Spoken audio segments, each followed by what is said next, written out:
That's right. We're back. They didn't cancel us after one show. Ha! They said, bring them back. Hey, Brendan man, Haywood was too you good. We even tried. got people reaching out. Brendan Haywood was my favorite Maverick. After Oh, you told that story about Tyson Chandler taking your job unbeknownst to you. yeah, Uh, man. so I'm glad. I'm glad somebody liked that story. At the time, I didn't love it. no, no doubt, no doubt. But you know what? Those are the kind of stories that fans love to hear because I think in some way they think that life as a professional athlete or an NBA player is just charmed from beginning to end, and they're like, It's really oh not. man. It's He's really. got Listen, problems like I got problems in like that at job. What's his name? Fucking he took yeah, over the shift, man. yeah. That's not fair. What's going In on? And the manager didn't even tell me. I lost my That's what shift. happened. NBA players have problems just like regular people. You know. So true. So true. That is Brendan Haywood. I'm Ric Bucher. This is Finding the Seams, as you were told at the top of the show. A show where we're going to talk both college basketball and NBA and how to make the grade in both places and how you move up. And so I have to ask, Brendan, how involved are you? How much attention do you pay to your alma mater, North Carolina, and what they're doing? Man, I always love my Tar Heels, so I'm always super plugged in with the Tar Heels. I always want to see them do well. You know, I'm still cool with guys on the staff like Pat Sullivan and Sean May. Some of those guys, I still talk to them regularly. And Hubert Davis was my vet when I played for the Washington Wizards. Like he was my vet my first year, so I always want to see Coach Davis do well. So I really, really plugged into the Tar Heels. I know last year wasn't what the fan base wanted. Hopefully this year to be a little bit better, but I do have good news. Ain't no way we're gonna be worse than the football team. I tell you that. Are hey, you hey, down with Bill Belichick, or are you wait and see? I don't have nothing, no problem. With Bill Belichick, I just think people jumped the gun. They started calling it, "Oh, Carolina's going to be a football school." Mm, Chapel Bill. I'm like, hey man, hey, Bill without Tom Brady looking like might not be the secret sauce. So we might not get what we paid for. So I tell yeah, you, I don't know what Carolina. I think Carolina basketball is going to have a better year. I heard defensively we're going to be a lot better. But I tell you what, I can guarantee we will be better than the football team. there you go. By the way, my wife is a Tar Heel. I'm going to get this right. She doesn't have that diploma that you have on the wall from Mm-hmm. North Carolina. She spent a couple of years there, and then you know what? She loved that Chapel Hill life a little too much. She had to go someplace else to finish up. Hey man, But it, my in-laws are both Tar Heels, and they do have the piece of paper. And my wife, I knew I liked you for a reason. You got a lot of Tar Heels around you, so you I know, do, I yeah, do. yeah, it rubs off on you. You got good influences all around you. I can't tell you that I can't tell you uh, how much value that had for me in the NBA with coaches and players who went to UNC and like they heard that I was connected somehow. You got like that is a very rich brotherhood, sisterhood family. If you have any connection to them, they consider Yeah. you part of the You family. want to know what's crazy?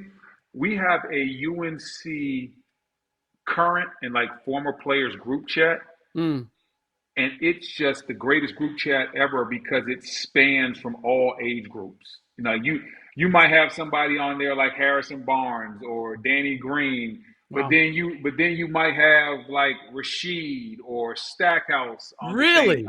I'm in there, Antoine Jameson. Like we have a group chat that just has we have so many guys um, that played in the league and some that didn't even make the league in this incredible group chat. And so that's what Carolina is all about. Like you talk about that family atmosphere. Yeah. Like a lot of schools don't have that. Like it's literally a group chat where I might just get on there and start talking trash about the Kansas City Chiefs because I know Rasheed Wallace loves them and he's on there. He's going to go back and forth with me, and that's a different type of atmosphere that a lot of programs don't have. Why is she a Kansas City Chiefs fan? Hey, bro, He's from Philly. I don't ask she why he does nothing that he does. Okay, she gonna be she, and that's all you got to know about that. Amen. Amen. I did a piece on him when he was with the Blazers. Oh The boy, backstory, the stuff that I couldn't write, Part of that Whoo, story? Oh whoo. my. Yeah. That was one that's actually one of my great regrets is I had such great access to Sheed. I mean, he really was great with me. Like we went in and did his radio show. We went and did like a public appearance. I hung with his boys, like the whole thing. And I didn't do the story justice because Mm. I didn't know where to draw the line. Like Hey, listen, you probably couldn't write the story correctly. You probably had a contact high. I will say, when we were doing the radio show, yeah, it was flowing. Let's put it that way.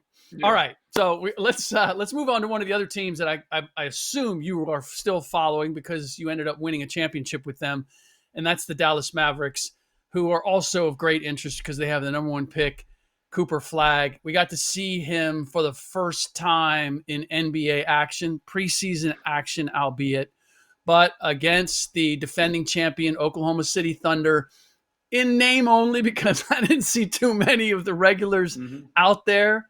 Nonetheless, I have to ask you, what were your first impressions of seeing Cooper Flagg out there playing NBA ball? When I'm looking at Cooper Flag, I'm not making any sweeping judgments right away. Um, I see so many people do that. There's people that Mm, be like, oh, he's not going to be a transcendent player. Then there I mm, see some people that think I've heard people say, man, he's destined to be a Hall of Famer. mm, And I'm just like, for me, I see a lot of things that I really love. I love the ball handling. I love the positional size. I love uh, I love the effort and energy. Like you've never turned on a Cooper Flag game and thought, man, he's not bringing it tonight. right. And so he's going to be a player that's always going to check multiple boxes. He's going to on nights where he's not scoring, he's going to be able to get assists. On nights where he's not getting assists, he'll be able to get rebounds. He's good in the passing lanes. He's good as an on-ball defender. He's good as a weak side shot blocker. He's good blocking shots on the ball. He has so many different ways to affect the game that for me, I see all of that. I love it. The one thing that I'm waiting to see Mm, is he going to develop the go-to moves that make him a mm, franchise guy? mm, And if you mm, think back to Cooper Flagg in the Final Four, game on the line, he didn't have that go-to move. And truthfully, I'm not saying he's supposed to have it because guess what? The guy was supposed to still be in high school last year. right. But so he's way ahead of schedule, but that's going to be the difference between all-star player, good player, or franchise carrier. Can he develop the go-to moves that when it's time for us to win, hey, we can give this guy the ball. He about to start getting to his step back, his mid-range jumpers, all of those things. And that's what I'm really looking to see. And obviously, you're not going to see all of that in one preseason game. Yeah. I'm glad that you are reserving judgment in the way that you are because, and you can confirm this, but my belief is so much of the accolades and where you are for there are certain guys that are always they can't miss, right? They're going to be Right. great. They're going to be Hall of Fame almost no matter where they go. But that's maybe 1%, I would say, of the players that come in the league. And everybody else, it's what do they build around you? How good is the franchise? How many times do you get to play on the biggest stage? How many championships do you get to play for? Right. I feel like as if that is a big part of it that is in many ways beyond the control of the player himself. And so I don't know if there's anybody that comes to mind for you when you think about that guy had Hall of Fame talent, or that guy was a great, great player, and he never quite got the due that he deserved simply because he was never with an organization or in a situation that allowed him to take full advantage of the ability that he had. But there's a lot of players that are like that.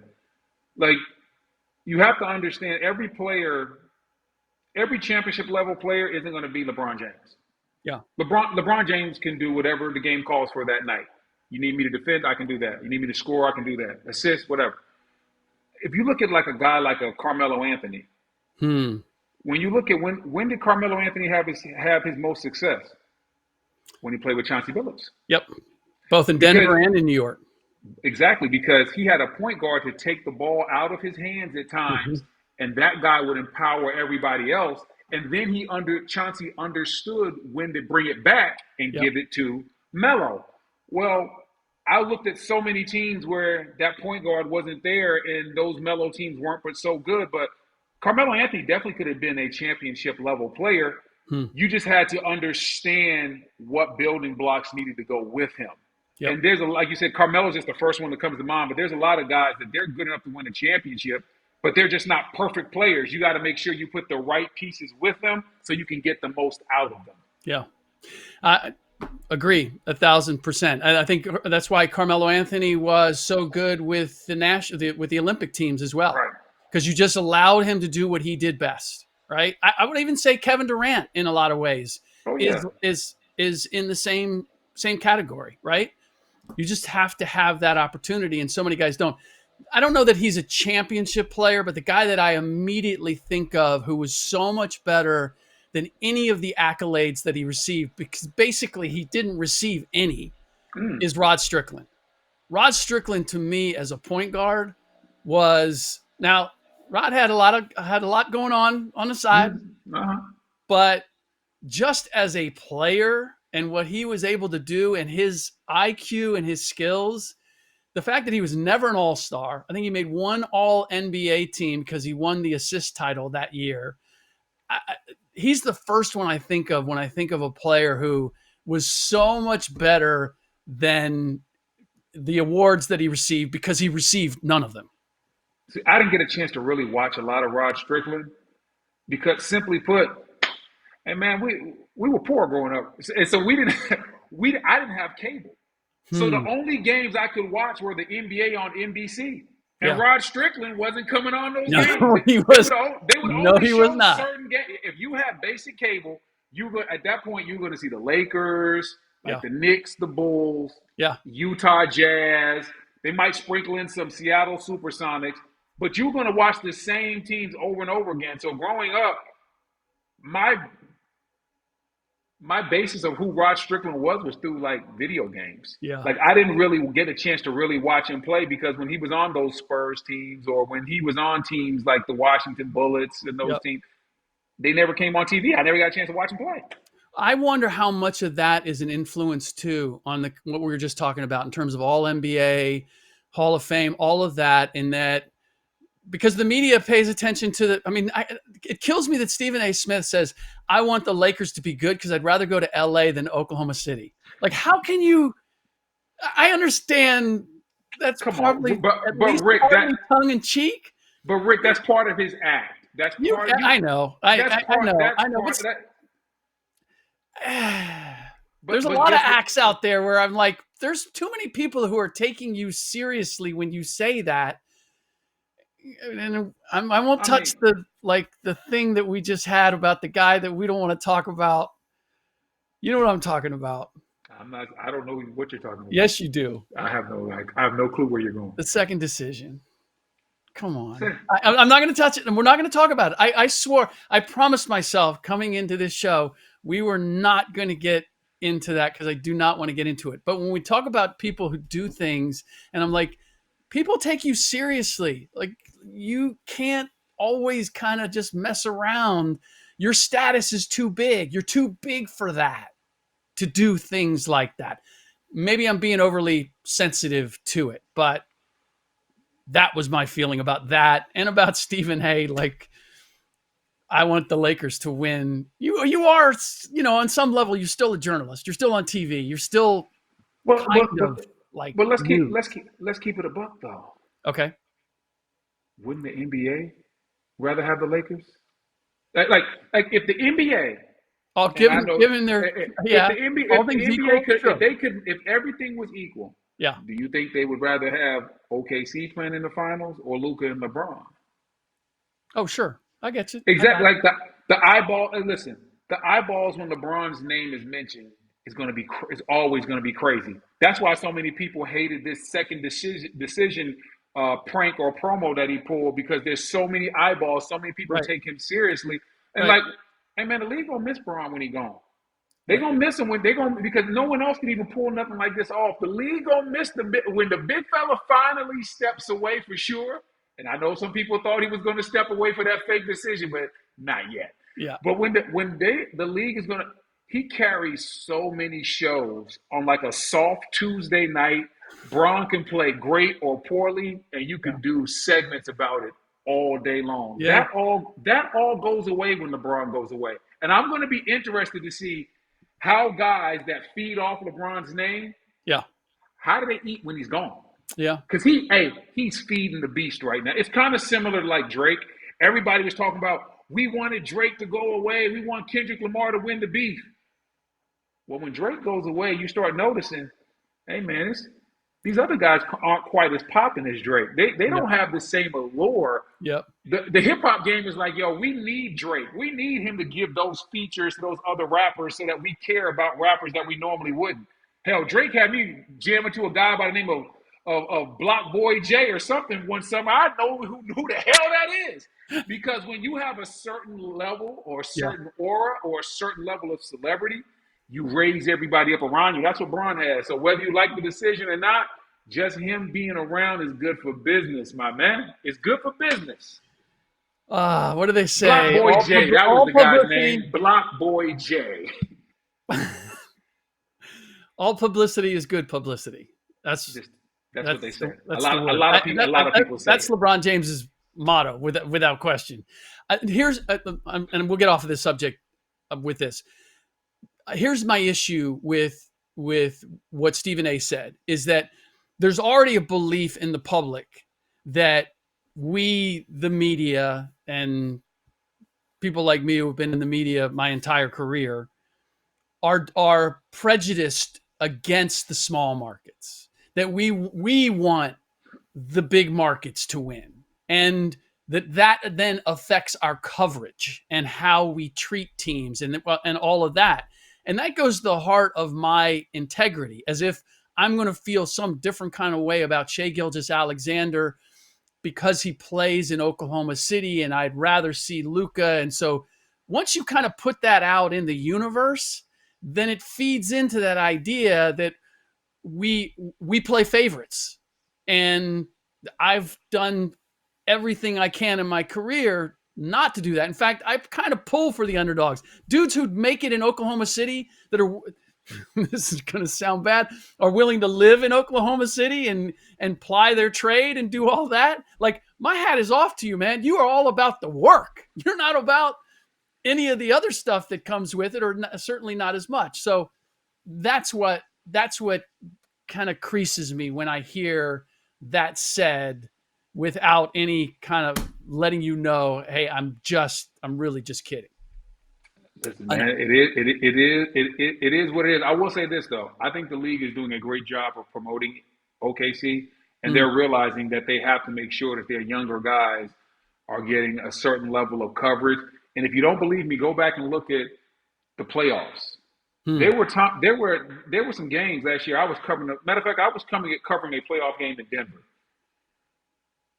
and I just got this vibe from everybody in Denver that they were pissed that NBA TV was there because they were playing at the same time as OKC, and the league was making sure OKC was on. And you got the reigning MVP playing a playoff game on NBA TV. Mm-hmm.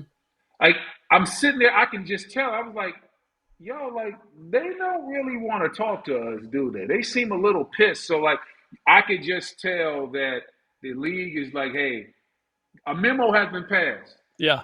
This young team out there in OKC, we got to make sure that they're getting promoted as much as possible. They're the new it team. They're the future of our league. And so even though Stephen A. Smith might want to go to LA to kick it during the playoffs, trust me, it's going to be a lot of OKC coverage from here on out. OKC, and if I'm looking at the Western Conference, they should call it the Southwest Conference coming up, because I'm looking at Houston. I have Dallas in my top 4. No way. I have Dallas in my top 4. I didn't stutter. What did I say? OKC, Houston, Dallas, and Denver are my top 4 in the Western Conference. You're going to have to defend this. You have to defend this point. Why do you have, and I'm a Maverick through and through, but why do you have Dallas over Minnesota, who's been to the conference championship 2 times in a row, Yeah. They have Anthony Edwards, Yep. and right now, Anthony Davis, ironically, looks a little bit heavy for Anthony Davis, which is weird because Dallas just shipped off their last superstar for being out of shape. It's funny how the world turns. All I'm saying is right now, I love what Cooper Flagg can be. Yeah. But Cooper Flagg and Anthony Davis right now can't go in front of Minnesota for what Ant-Man is. I've been hearing a lot of whispers that he's working on his mid-range and low post game, which is going to help him. I believe that's going to help him. I just like that team better. And say what you want to say as far as from a regular season standpoint, Rudy Gobert is going to help you defensively in the regular season. Last year, Ant Edwards was working on his 3-point shot, which he improved. Became the best in the league at it. Let's not shortchange it. He did. How much did it help him? Like, I think Anthony Edwards is incredibly skilled, is going to become even more skilled. His decision making is what scares me. And with Mike Conley being another year older, I just feel as if, like, who's directing that team? Who is getting everybody organized? That's why I believe Minnesota, for as far as they've gone in the playoffs, is never, like, I'm thinking top 4 standings at the end of the year. Like, who ends up in the second round, having the chance to go to the conference finals is different. I'm just thinking top 4 records in the Western Conference. And that's where I'm putting Dallas in that mix, largely because I think their supporting cast is vastly underrated if healthy. Derek Lively, Max Christie, PJ Washington, Daniel Gafford starting, Lively coming off the bench, Cooper Flagg, Anthony Davis. I like their team, and I may be overreacting too much to one preseason game against the end of the bench Oklahoma City Thunder. But Cooper Flagg, to me, did not look like an 18-year-old. He did not look like a rookie. I'm not projecting what he's going to be, but he fit in seamlessly. All the things that you said about, like, his decision making, he was aggressive, but not too aggressive. He saw the floor. He handled it. He got after it defensively. I mean, his numbers for 14 minutes, he was 3 for 6 field goals, 2 for 3 on threes, made both of his free throws, 6 rebounds, 3 assists, 1 block, no turnovers, 10 points and a +8. Now, box scores aren't everything, but if I was going to have a guy play 14 minutes who's a rookie, that's the box score I would want to see at the end of the day. I'd go, you know what? I think we might have something. So I may be over my skis on this, but I'll admit that. I'm letting you cook. I'm letting you cook. Maybe a little excited about what I saw, but a big part of it is, does AD stay healthy? Obviously.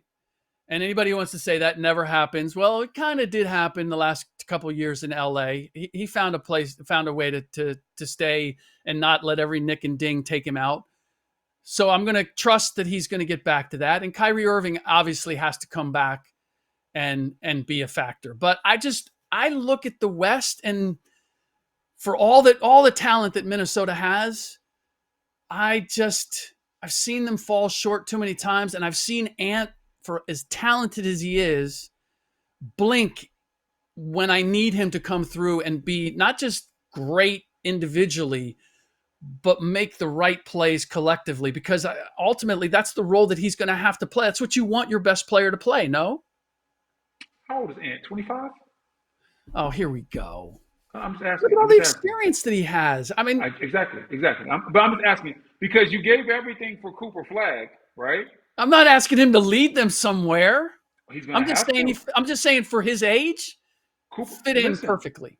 Listen, if the Dallas Mavericks are going to be a top 4 team, I know what Anthony Davis is, but it's going to be because Cooper Flagg is way ahead of schedule. Because Kyrie's not going to come in until like the middle of the year. He's going to have to work his way in. He's going to get Kyrie's probably not going to be the same Kyrie. If this team is going to be a top 4 team, it's going to be because Anthony Davis played his way into shape and Cooper Flagg is everything that everybody thinks he's going to be. Hmm. Here is the one thing I would tell you about Anthony Edwards.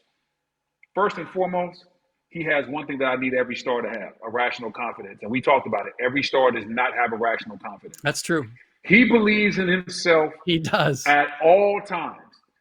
The second thing is I love the fact that this is what I love to see from star players. He's adding layers to his game.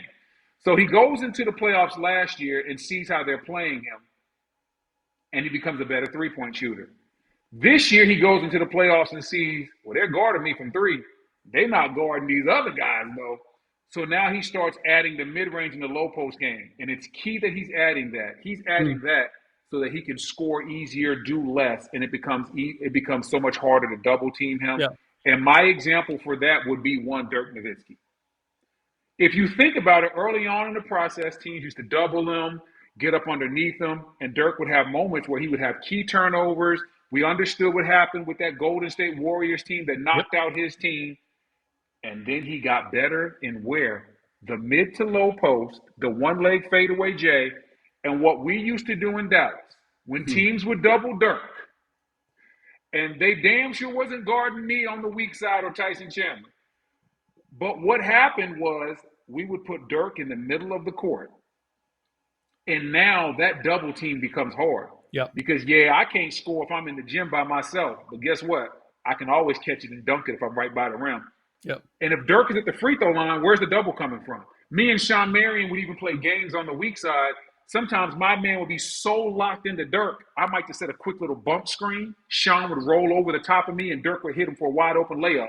You get a couple of actions like that on the weak side, because Dirk's attacking from 15 feet, it's easier to score.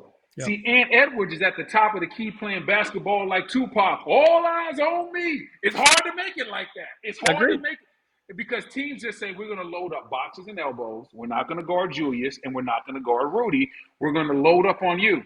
What Ant is doing from a low post standpoint and a mid post standpoint is giving himself versatility for when the playoff double teams come. Mm-hmm. It is super hard to double team a guy in the middle of the court. Think about Boston. Where do they love to get Jason Tatum? In the middle of the court, because it's easier for him to find guys on the weak side. So I like what Anthony Edwards is doing. And I love my Dallas Mavericks. I'm a Maverick through and through. But right now, when I talk about the four best teams that I see in the Western Conference, I got to go with, obviously, OKC. Yep. I love what Denver did in the offseason. Me too. Got to love Houston with KD. And, Ime is going to have those boys defending. Yep. And I'm probably going to go with the Minnesota Timberwolves because this team is actually way ahead of schedule. A very young Anthony Edwards has been to the Western Conference Finals 2 times in a row. Rudy Gobert's defense translates in the regular season. Playoffs, not so much. But in the regular season, we can't knock what the big fella does. Yep. No, that's fair. That's fair. So where do you have the Dallas Mavericks in the West? I got them in that group a little bit after that. Where I'm trying, so I would probably have them around like that 6 to 8 area. Okay. And that's a fluid area because I'm trying to figure out what's Memphis going to be. Yeah. That offense was a little bit different at the beginning of the year, and John Morant didn't really love it at first, but then down took the ball stretch, out of his hands. That's why he doesn't love it. But then down the stretch, he got a little bit better playing that offense. So I want to see what's Memphis going to look like. What are the Lakers going with a team like the Lakers? What are the Lakers going to look like? Hey, Luka's in shape. I know a lot of people think it's tongue in cheek, but he was killing the league about 40 pounds overweight. Please believe if he's in shape, it's going to be a better show than what we're used to getting. And I think DeAndre Ayton helps them also. They didn't have anything inside last year down the stretch. That for some reason the coaching staff didn't believe in Jackson Hayes. So I got to look at what the Lakers are going to do also. So Dallas is in that group. So there's a lot of teams after that top 4 that I'm waiting to give my opinion on after I see them play. I'm just looking at what the common denominator is for these teams and even like a Dallas Mavericks team, which is the big man is back, baby. Right. Teams are looking to play with size, even to the point where we have like a Cooper Flagg coming up and playing point forward, and you see that across the league. Luka Doncic, He's a He, power forward's body, he's right? Playing point guard. not now. He got a small forward body now. Yeah, I don't know if I can quite go that far. Like he's a 3-4 at best, right? But my point being, like small ball, it feels as if small ball has run its course as far as the pace is. They're still trying to play with pace, but the willingness to put bigs out there. And what do you think has driven this movement back toward having legitimate centers like a Zach Edey? And you see it across. The guys are being drafted. The Zach Edeys, the Donovan Klingons, Steven Adams still having a place with the Houston Rockets. Across the board, we are seeing legit bigs in a way that we hadn't seen before. I think it comes down to bigs are improving, bigs are getting better. You brought up Memphis. You can play Zach Edey and you can be really big because you're playing a skilled big like Jaren Jackson Jr. right beside him. Like Jaren Jackson Jr. is hitting threes. He can put it down on the floor a little bit. This is a guy that, this is a defensive player of the year caliber player. But you look at how Jaren Jackson Jr. moves. He don't move like big men from the early 2000s. True. He is switching pick and rolls. So many teams understand, like, hey, if we have bigs that can play, not big stiffs, if we have bigs that can play, they can get out there, they can give us these offensive rebounds. We got bigs that are 7 feet, 6'10", 6'11", that can switch pick and rolls. We can run certain drop coverages. We can run different actions. And then when you have a really talented big that's also good on the offensive end, that really opens things up because now this guy can defend, but he can hit a corner three. That's where Jaren Jackson Jr. is so valuable. You can't run Jaren Jackson Jr. off the court. That's what they used to try to do to, I'll say, the bigs of like that 2010-ish area. They used to try to run guys like you saw Golden State back in the day. They tried to run Kevin Love off the court. Right. They ran guys like Al Jefferson and David Lee and those guys out the league. Like Roy Hibbert, all those style of big men got run out of the league. And now we're back because now big men are learning, oh, okay, I have to shoot outside of 15 feet. I have to play outside of the box. I played against Brook Lopez back in Jersey. Right. Okay? That's how I love back in Jersey. Shooting threes. Hey, Brook Lopez played from 15 feet on in. Brook Lopez seen how they were shipping bigs out the league, and next thing you know, he doesn't even go in the paint. He is allergic to the paint. But he has size. He can block shots, but he can shoot the corner and the top of the key three. So I think big men like Brook Lopez is the perfect example. Big men now are adjusting their game. They're learning different things, and teams are drafting to that skill set because size still matters because you need rebounding. You need shot blocking. One of the reasons why I don't believe in the Golden State Warriors, they don't have any bigs that matter. Julius Randle was looking like the ghost of Charles Barkley when he was playing against those guys in that series. And then he ran into some real bigs the next series, and it kind of changed. So you need those big men, and the really good teams, they have big men, and then their big men are good. They're versatile. There's normally, like if you look at a OKC, you got a guy like Chet where, you're not running offense to him, but he's a lob threat. He can shoot the three. He can put it down. He's one of the best big men at switching the pick and roll. Just the fact that he can switch the pick and roll, that gives you 3 to 4 different coverages that you can throw at somebody. So big men are definitely back, and it's because they're improving. Yeah. And not to mention, they go and get Isaiah Hartenstein, and that changes the whole dynamic, the whole framework. I don't know that they win a championship if Chet Holmgren is the starting center. Yes, he was the biggest big at times on the floor. But I got to cut you off. I know they wouldn't have won a championship. Okay. Because Joker would have ran a muck. He would have had his way. Joker would have had his way if the only big man on that team was Chet. So so Hartenstein was definitely needed. Agreed. It's if you were playing at this time, like you were in the league at this time, what would you be working on? How would you, knowing what your abilities are, what kind of game do you think you could have built? My game would be different. I'd be working on different things.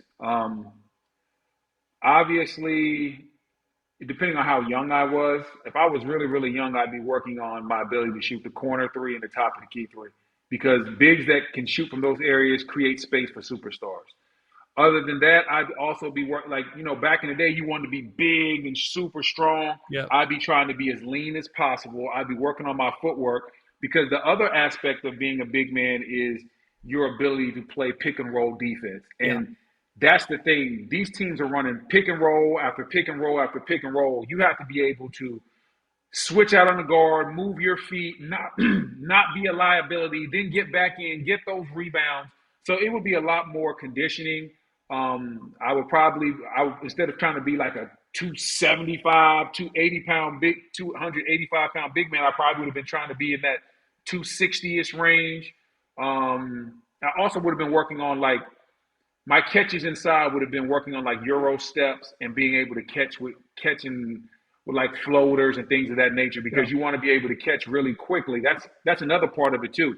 If you can't catch a lob pass, you need to be able to catch, come down, and get that ball up on the rim quickly, and your team believes that you can score that. That's something that Hartenstein does incredibly well. Yes, Like he does. that little floater he has, Yep. like you can't just when he rolls down the lane and he doesn't have a dunk and he catches the ball, you can't just ignore him. And I love the fact that sometimes he'll throw the floater, but then sometimes it'll look like a floater. It'll be a lob to Chet. It'll be the big man action. So if those are the type of things I would be working on if I was a big man coming up in today's game. Is the strength training different today as a result of what you said? Because I feel as if guys have tried to be, or teams are developing players to be wiry strong as opposed to muscly, bulky strong. Yeah, it's totally different. You want to be strong, but teams are trying to be strong through the core area, from the top of your chest to about the top of your kneecaps. That's where you want to be strong. Like nobody's trying to be built like rest in peace Anthony Mason. No Right. players are trying to be built like that anymore. Guys still want to lift weights and guys still want to be strong, but it's a lot more core work. It's a lot of band work. It's a lot of uh, doing strength work while balancing. Like no one's trying to just be this big muscle bound guy like it was in the late 90s, early 2000s. Yeah. Yeah, you got to be strong, but it's more about being, like you said, wiry, strong through your core and being able to move. You got to be able to move and carry that weight. If you 285 all muscle, you can't make it in today's game. They're going to put you in 1,000 pick and rolls and you're going to be slow. Yeah.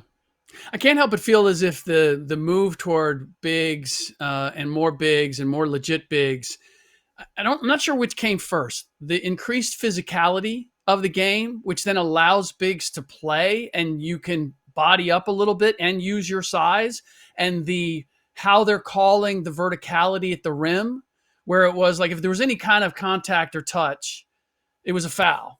And now they're allowing a lot more to play, which to me is okay. Now I can put a big out there and he's not going to immediately get into trouble.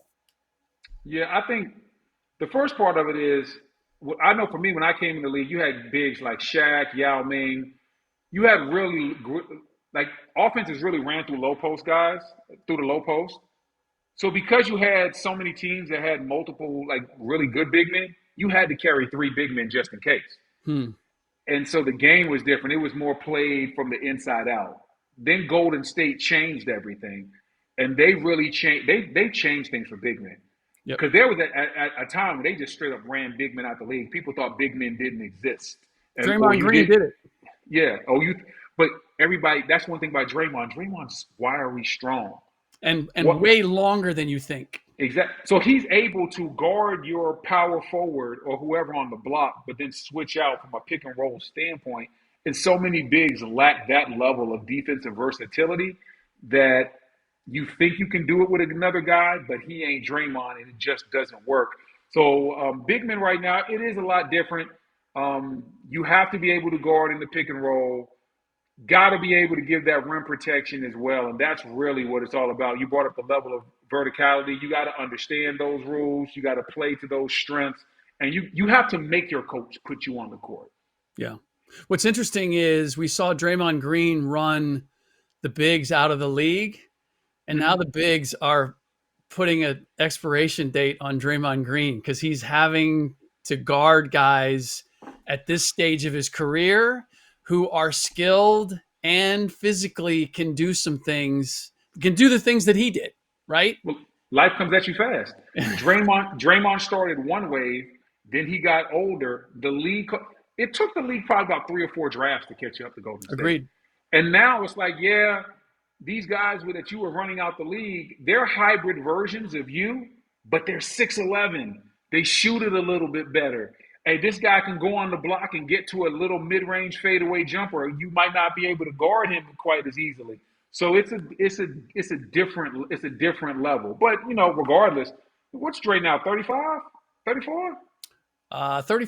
Yeah, no, at least 35. He might. Yeah, I'll double check. But, mid 30s, mid 30s without question. Hey, listen, Dre. If Dre don't win nothing else, he's done enough. Oh, he's done more than enough.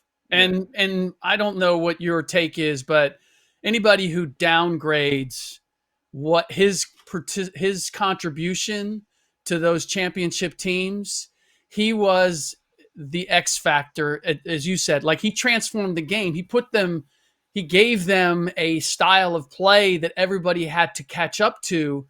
And for certainly having shooters like Steph and Clay is going to make you look good, but his ability to pass and read and connect with them on the floor and then defensively run the show, I'm never going to undervalue his part. He was as valuable to them in many ways as they were to him in terms of winning championships. It was the perfect marriage. Like, there's a lot of people that don't like Draymond, and it's because they don't like his personality. They don't like the cursing at the officials. They don't like all the rah-rah behavior. They don't like the bravado because it's different. Normally, your defensive anchor isn't the loudest voice in the room. It's normally your scorer. So that's why people don't like Draymond. Like, people normally when you have the cocky, arrogant guy, it's your Kobe Bryant. Yep. It's your Michael Jordan. It's your LeBron James. Your best players, is the loud, talkative, the biggest personality. But think about teams that won championships with defensive guys. Like, Ben Wallace wasn't the loudest person on the Detroit Pistons. Normally, the defensive guy is kind of dialed down a little bit. Yep. You know what I'm saying? Like, Rodman was famous for his actions, but it wasn't like he was the guy making all the comments after the game. It was Jordan and Pippen. And so for Draymond, people like to downgrade him because he's not a great scorer and they don't love his personality. But to your point, he was essential to go. Golden State couldn't have been Golden State without Draymond because small ball doesn't work unless you have a defensive player like Draymond. Yep. Like, I've noticed this in life too. If people don't like you, they will define you by your dysfunction. So, like, if you don't like Draymond, you'll define him by the fact that you don't think he's not a good offensive player. You'll ignore his passing. You'll ignore his basketball IQ. You'll ignore his defense. I'm going to give you that one for free. You can write this one down. If people don't like you, they will define you by your dysfunction. That's a good one. That's a good one. Write it down. You still ain't wrote it down. By the way, Draymond, you're gonna forget it. You're gonna forget it, but you need to write it down. No, I'm gonna clip it and put it out there for everybody. We're in a digital age. We're not an analog at this point. What do you want me to do? I'm old, bro. I'm old. I'm still a little bit. I'm still old. All right. By the way, Draymond was that way I was the sideline reporter for the Warriors for 2 years when he came into the league. He was that talkative. He had that bravado. He was that floor leader from the day he got there. And it was just and by the way, the whole small ball decision was by pure accident. If David Lee had never pulled his hamstring, I don't know that Draymond Green gets the opportunity to be the starting power forward on that team and transform the way that they play. But guess what, though? But that's part of it, though. And because at that time, you would have – because people forget, David Lee was like 18 and 12 at that point. He was a walking double-double. A lot of coaching staffs would have just said, okay, David Lee's back. and put him right back into his starting position. But Golden State realized they had something. It's kind of it's Mark Jackson was like, "Oh, wait a minute, I think we got something." Yep. was that Mark? No, I think that was Steve Kerr's first year. No, no, no, no, no.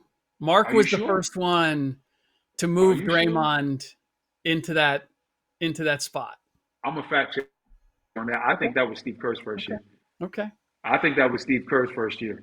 We Dinner. will. We'll bet a dinner on it. Okay, we'll bet a dinner on it. Yeah, if I'm not mistaken, if I I don't if think I get I this one don't. if I get this one wrong, my memory really is The failing only me. the only reason I don't think it was Mark Jackson because I remember playing like Mark Jackson still had Golden State running them old school sets, and Draymond wasn't successful in those. He had him running those like ISO. Mark Jackson still played ISO ball. He still played like old school '90s ISO basketball. I They remember I remember like them going against that team, and he was like, okay, like this is when Klay Thompson was coming up, and he would like still try to get like Klay in an ISO situation, all that ball movement, and that's all. That was Steve Kerr because he they brought the did he brought the San Antonio Spurs playbook on steroids in there. there certainly first year Mark was very much like that. Second year you started to see the transition. So, but we got a dinner bet on it. That's fine. We'll We'll see. say, you know what? That's for another show too, because you got good inside information. You got to talk to us and tell us the inside scoop. Why has Mark Jackson never got another job? We're gonna say that though. We got to say We that because I are know we you are know. gonna I know you we are know. gonna I know. save that. That I know one you that know. one is deep, and I will tell you there is interest in that because anytime anybody like I mentioned that I was a sideline reporter when Mark was there, that is the first question. That is the first question that they asked me. So how come he's never got another job? And there's there's some real reasons behind Yeah. I knew it was gonna be behind all good. of We're gonna that. get to it. We can't give it all to him the first two No, we episodes, can't. but we're gonna No, get we're gonna get to it. absolutely, absolutely. Well, one last thing before we leave the whole big man conversation. How different is it when when you're starting as you did when you first got to the Dallas Mavericks, and then you're coming off the bench as you were when Tyson Chandler got there? How different is your prep? How different is uh, your role in terms of getting ready for the game and what you're expected to do? I think your prep is still the same. If you whether you're starting or you're coming off the bench, your prep is still the same. You still got to know your rotations. You still got to know what the game plan is. The difference is the amount of leeway you get. Hmm. Because if you're the starter, hey man, you at least know you're going to be out there at the beginning of the first, beginning of the third quarter. If you're the backup, if you have some bad minutes, they might have to go back to the starting unit. You could get caught out there in a bad matchup. Anything like your minutes aren't as guaranteed. So sometimes that's why you'll see some guys come off the bench and they seem like they're pressing because their minutes aren't guaranteed. Whether you're a big man or you're a guard, like if you don't play well in the first half, you're not guaranteed to get in the second half, and that would be the biggest adjustment from being a starter to being a role player. You don't know how to, depending on how the game goes. This team might go super small. You know, they might you might not play like that in the second half. You Yeah. know what I'm saying? So that's probably the biggest adjustment.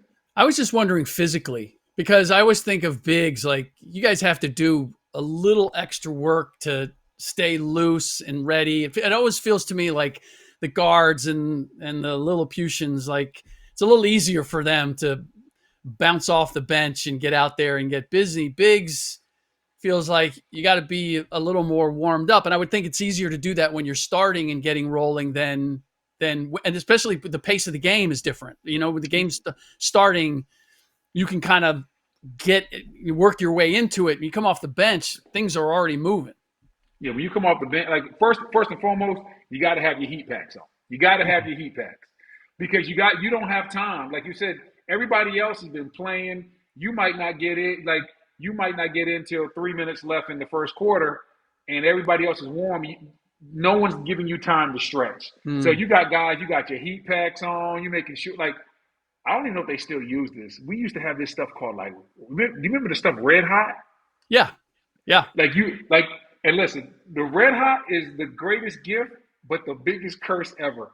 because you rub this stuff on like your You get in the thighs wrong and your place. hamstring, and man, you are hot and you are warm all game. Hmm. But let me tell you, if you go too far, it can be trouble. It can be trouble for you. All I'm saying is, I think Red Hot should be banned and pulled off the market. And, and matter of fact, can I tell you a story about the Red Hot? Absolutely. So we're in DC. Obviously, most of my very funny stories are in DC because we were a wild team. Gilbert Arenas and Blatch have Andre been Black. having Andre Blatch have been having like a little bit of a prank war. They're pulling these pranks on each other.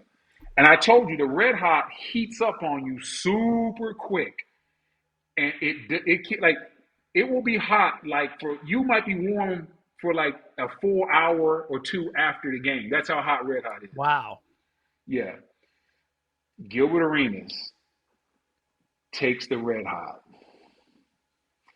and he rubs it inside of Andre Blatch's tights, and No. Andre Blatch does not know. This man puts those tights on for practice, and he's screaming. Hey, listen. Hey, I guess the only way to like get the red hot off is like you got to like rub milk on it. So like Blatch is in the shower with a full gallon of milk, rubbing himself trying to get this red hot off those areas. I've never seen a player in so much agony in my life. Agent Zero was hilarious in DC. There were times that he went overboard, obviously, but man, there were some really funny stories, and that is one of them where he put the red hot in Andre Blatch's tights, and that man was in the shower like bathing in milk for like 15 minutes. What did Andre Blatch do to deserve that? I don't remember.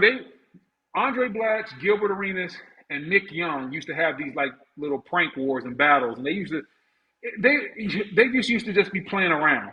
So I don't know what Blatch did to deserve that, but I do know that Gil put the red hot in Blatch's tights. Blatch did not know, and he put the tights on, and within about a minute and a half, he found out that there was some red hot in there. This is the beauty of more athletes, particularly former athletes, having podcasts and being in the media, because we now get to see who they were or who they are personality wise. And it explains so much about the teams that they played on. Like Oh you yeah, just, Andre Blatch, Nick Young, and Gilbert Arenas. JaVale For McGee on what that team we, too. what's JaVale that? McGee was on that team. JaVale McGee was on that team too. Oh my God. So Yes. you take those four, what we know about them now, and you would say, how do you think they would do as a team? You know, are you kidding me? They've got no chance. Hey man, listen. I'll always tell people this. I won way more games in Dallas, Yeah. but I had the most fun in DC. We weren't winning jack, but man, we had a good time. That is so good. That is so good. All right. We didn't get to half of what we had planned to get to. We do want to talk about the Houston Rockets and what they're going to do without Fred VanVleet. You mentioned them in your top four. I mentioned them in my top four. We're going to save that because I don't want to just hit it and run here. That's a crazy. deep That's dive crazy. The subject way in you said terms of that was what we're crazy expecting. too. I'm gonna let you know. What's Hit it and run was crazy. You know what? You're not that old. You're not that old. I got a Because 15. I got a 15-year-old at home. Hey, listen. So I can't get away.